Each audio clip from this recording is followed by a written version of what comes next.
नमस्कार, आप देख रहे हैं बोले भारत और यूपी की बात। मनीष के साथ में आपका बहुत स्वागत है। जैसे जैसे 2027 का यूपी विधानसभा चुनाव नज़दीक आता जा रहा है, वैसे ही सत्तारूढ़ दल भाजपा की सहयोगी पार्टियों के नखरे भी बढ़ते जा रहे हैं। ओम प्रकाश राजभर की पार्टी सुहेल देव भारतीय समाज पार्टी ने 62 सीटों पर चुनाव लड़ने की तैयारी की है और वो प्रदेश के पूर्वी क्षेत्रों में अलग अलग शहरों में चुनावी रैलियों में जुट भी गए हैं।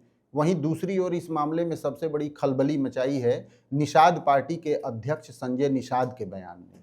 संजय निषाद ने बयान दिया है कि 100 से ज़्यादा सीटें यूपी में निषाद बाहुल्य हैं, यानी कि जहां निषाद का वोट इस संख्या में है जिससे पार्टी की जीत हो सकती है। अपने बयान को और मजबूत करने के लिए उन्होंने ये भी कहा है कि भारतीय जनता पार्टी 2022 के विधानसभा चुनाव में निषाद पार्टी के प्रभाव वाले क्षेत्र में जिन भी सीटों पर चुनाव हारी है, भाजपा उसे दे दे वो जीत कर दिखाएगी। अब इस मामले में अपना दल सोनेलाल की अध्यक्ष अनुप्रिया पटेल ही सबसे खामोशी से काम करती हैं। उनका कभी कोई इस तरीके का बयान सामने नहीं आता है और शायद यही वजह है कि सभी सहयोगी पार्टियों में अपना दल एस को सबसे ज़्यादा भारतीय जनता पार्टी चुनाव लड़ने को देती है। हालांकि इसका पहलू एक ये भी है कि सभी सहयोगी पार्टियों में अपना दल एस का स्ट्राइक रेट, जीत का स्ट्राइक रेट भी सबसे ज़्यादा है। अब जैसे जैसे चुनाव नज़दीक आता जाएगा वैसे वैसे भारतीय जनता पार्टी के केंद्रीय नेतृत्व पर इस बात का दबाव सहयोगी दल बनाते जाएंगे कि उन्हें ज़्यादा से ज़्यादा सीटें मिले, क्योंकि अभी तक जितने भी चुनाव भारतीय जनता पार्टी के साथ मिलकर निषाद पार्टी या एसबीएसपी या अपना दल इन्होंने लड़ा है, वो संख्या 20 से कम ही रही है। तो जाहिर तौर पर जैसे जैसे चुनाव नज़दीक आता जाएगा वैसे वैसे ज़्यादा सीटों की मांग भी होती जाएगी। तो आखिर ऐसा क्या है कि सहयोगी दलों की इतनी मनमानी भारतीय जनता पार्टी पर चल जाती है या वो उसे मानने को मजबूर हो जाती है? छोटी छोटी जातिगत पार्टियां हैं जिनका बेस वोट भी पूरे यूपी में एक जैसा नहीं दिखता है। यूपी के खास पॉकेट में ही इनका प्रभाव देखने को अभी तक चुनावों में मिला है। तो फिर ऐसी क्या वजह है कि भारतीय जनता पार्टी सहयोगी दलों के इस दबाव को झेलती है, उन्हें मात्र 5 या 6 सीटों के सहारे कैबिनेट मंत्री का दर्जा देती है, उनके बेटों को भी वो चुनाव लड़ाती है गठबंधन में, और जो बयान बीच बीच में आते हैं सहयोगी दलों के मुखिया के, वो भी बहुत चौंकाने वाले होते हैं और ऐसा लगता है कि भारतीय जनता पार्टी के समानांतर उनकी पार्टी का प्रभाव यूपी में हो। इसकी एक खास वजह भी है। कुछ चुनावी आंकड़े यदि देखें तो इससे स्पष्ट हो जाएगा कि भारतीय जनता पार्टी को सहयोगी दलों की कितनी ज़रूरत है। पहले आंकड़े पे बात करें, फिर उसके विश्लेषण पे बात करेंगे। 2017 के चुनावी मैदान में जब भारतीय जनता पार्टी उतरी थी, उस समय से उसने सहयोगी दलों को अपने साथ रखना शुरू किया। उसके पहले भारतीय जनता पार्टी ने कभी सहयोगी दलों के साथ चुनाव नहीं लड़ा था और वो बहुत मैजिकल चुनाव था जिसमें भारतीय जनता पार्टी को अब तक की सबसे ज़्यादा सीटें जीतने में कामयाबी मिली। 2017 के विधानसभा चुनाव में भारतीय जनता पार्टी ने अपना दल और सुहेल देव भारतीय समाज पार्टी के साथ गठबंधन किया था। 403 सीटों की विधानसभा में भारतीय जनता पार्टी ने 384 पर खुद चुनाव लड़ा था और 19 सीटें अपने सहयोगी दलों को उसने दी थी। इसमें एसबीएसपी यानी सुभाषपा को 8 सीट और अपना दल को 11 सीट भाजपा ने दिया था। 8 सीटों में सुभाषपा ने 4 सीटों पर जीत दर्ज की, जबकि अपना दल अनुप्रिया पटेल की पार्टी ने 11 में 9 सीटों पर जीत दर्ज की और इसके साथ ही भारतीय जनता पार्टी को 384 में से 312 सीटों पर जीत मिली। अब आप जरा अंदाज़ा लगाइए कि 2012 के जिस चुनाव में भारतीय जनता पार्टी ने 398 सीटों पर चुनाव लड़ा था और उसे मात्र 47 सीटों पर जीत मिली, लेकिन 5 साल बाद जब 2017 के विधानसभा चुनाव हुए तो भारतीय जनता पार्टी को 384 में से 312 सीटें मिली। ये जरूर है कि इसमें सिर्फ सहयोगी दलों का ही रोल नहीं था, बल्कि प्रचंड हिंदुत्व की लहर भी बह रही थी। केंद्र में नरेंद्र मोदी की सरकार को कायम हुए 2.5 साल से ज़्यादा का वक्त हो चुका था और हिंदुत्व की लहर भी भारतीय जनता पार्टी के साथ थी। लेकिन इस बात से भी इनकार नहीं किया जा सकता कि सहयोगी दलों की भी बड़ी भूमिका उसकी जीत में रही।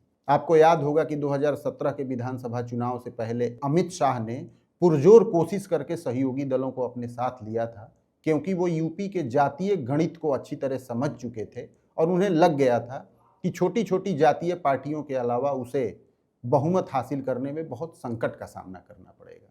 और यही बात है कि 2017 के विधानसभा चुनाव में जब निषाद पार्टी भारतीय जनता पार्टी के साथ चुनाव नहीं लड़ी थी और 2018 तक वो उसके खिलाफ ही खड़ी रही, लेकिन बाद में भाजपा ने संजय निषाद को भी अपने साथ लिया और वो इस समय कैबिनेट मंत्री हैं योगी सरकार में। 2022 के विधानसभा चुनाव में भी देख लें, 2017 में जहां भारतीय जनता पार्टी ने अपने सहयोगी दलों को 19 सीटें दी थी, वहीं 5 साल बाद 2022 के विधानसभा चुनाव में उसने 27 सीटें दी, यानी कि 8 सीटें सहयोगी दलों के खाते में और बढ़ा दी, क्योंकि तब उसके साथ निषाद पार्टी भी साथ आ गई थी।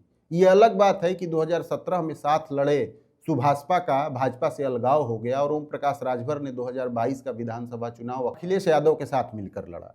2022 के विधानसभा चुनाव में भारतीय जनता पार्टी ने 376 सीटों पर चुनाव लड़ा और उसे 255 पर जीत मिली। वहीं अपना दल ने 17 सीटों पर चुनाव लड़ा और उसे 12 सीटों पर जीत मिली।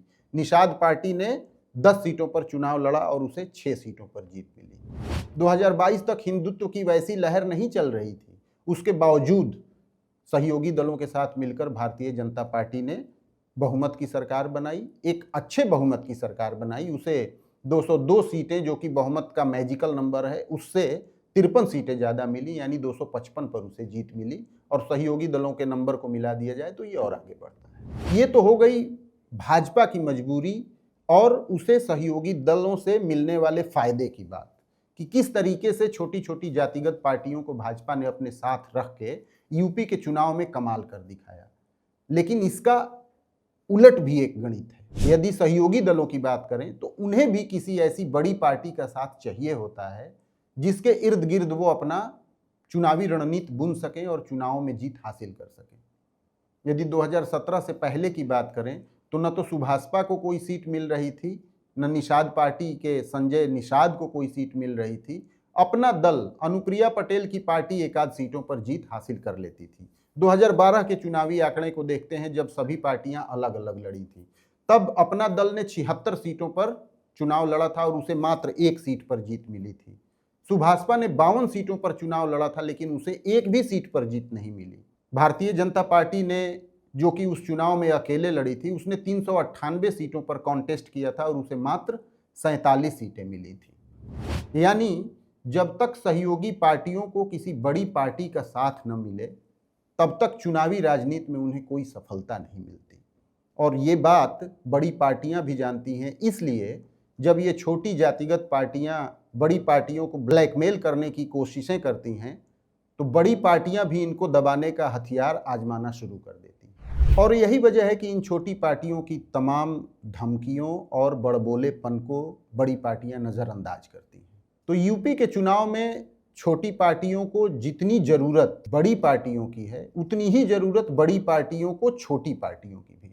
अब आप अंदाज़ा लगाइए कि जिस 2012 के विधानसभा चुनाव में अपना दल 1 सीट पर जीती थी और सुभाषपा को कोई सीट नहीं मिली थी, लेकिन भाजपा के साथ चुनाव लड़ने के बाद 2017 के विधानसभा चुनाव में अपना दल एस को 9 सीटें मिली और सुभाषपा को भी 4 सीटें मिल गई। 2022 के विधानसभा चुनाव की बात करें तो अपना दल को भाजपा के साथ लड़कर 12 सीटों पर सफलता मिली, जबकि सुभाषपा को समाजवादी पार्टी के साथ लड़कर 6 सीटों पर सफलता मिली और वहीं निषाद पार्टी को भाजपा के साथ लड़कर 6 सीटों पर सफलता मिली।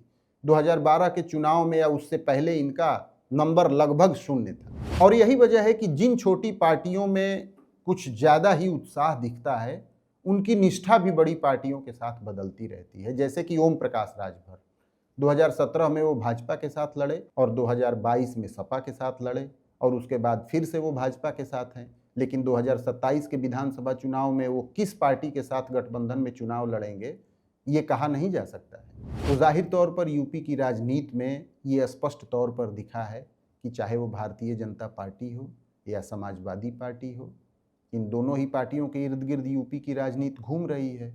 और इन दोनों पार्टियों की ये मजबूरी है कि किसी न किसी जातिगत पार्टी को अपने साथ जरूर रखें तभी उन्हें चुनावी राजनीति में सफलता मिल सकती है और वो सरकार में आने का ख्वाब देख सकते हैं।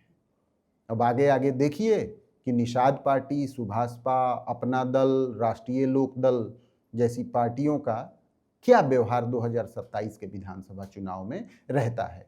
हालांकि इनमें से तो सभी की सभी पार्टियां लगभग भाजपा के साथ हैं और भाजपा की ये कोशिश भी होगी कि विधानसभा चुनाव तक सभी को साधे रखें। यूपी की बात मनीष के साथ में आप मेरे साथ बने रहे, इसके लिए बहुत धन्यवाद। एक ताज़ा एपिसोड के साथ फिर हाजिर होंगे, तब तक के लिए दीजिए इजाज़त। नमस्कार।